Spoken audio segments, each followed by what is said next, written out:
ახალი წლიდან დენზე ტარიფები კვლავ იზრდება. ეს დღეს განაცხადეს, ბჭყალებში ესე მოგვილოცეს ბარბარობის დღესასწაული. ეს გაზრდის არამხოლოდ კომუნალურ ხარჯებს, არამედ კვლავ გააძვირებს ისედაც კატასტროფულ ფასებს საკვებ პროდუქტებზე, მედიკამენტებზე, სხვა მომსახურებაზე, მოგეხსენებათ ელექტროენერგიის როლი ფასთა წარმოქმნაში საკმაოდ მნიშვნელოვანია და უმძიმეს ტვირთად დააწვება 100,000-ობით ოჯახს და უფრო გააღარიბებს და გააღატაკებს ჩვენს თანამოქალაქეებს.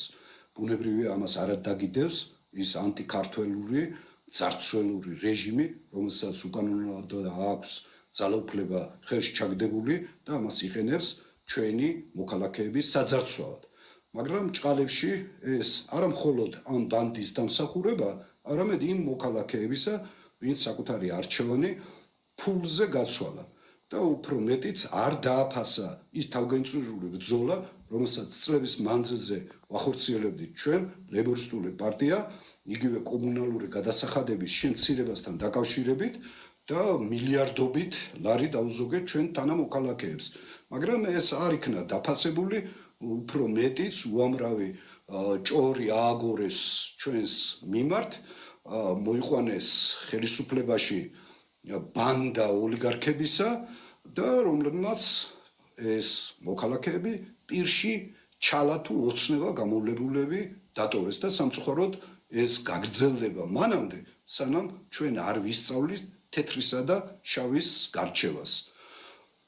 სამწუხაროდ დღეს ყველა ბერკეტი წართმეულია იმისა, რომ რამენაირად შეეწინააღმდეგო ესეთ გადაწყვეტილებებს, სასამართლო ჯიბეში უზის, მან გასაჩივრებას აზრი არ აქვს, კომისიაც დახურულია და იქ უმრავლესობა ყავს და ყოველგვარი წინააღმდეგობის გარეშე მიიღებენ ესეთ გადაწყვეტილებებს და როგორც ზემოთ მოგახსენეთ, ეს უმძიმესად აისახება ჩვენი თანამოქალაქეების სოციალურ, ეკონომიკურ მდგომარეობაზე.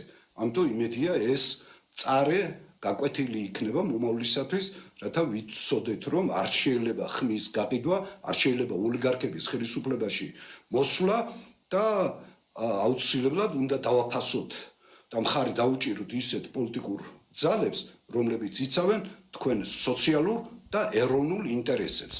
იმედია ეს იქნება მომავალში და საქართველოს და ქართველი ხალხი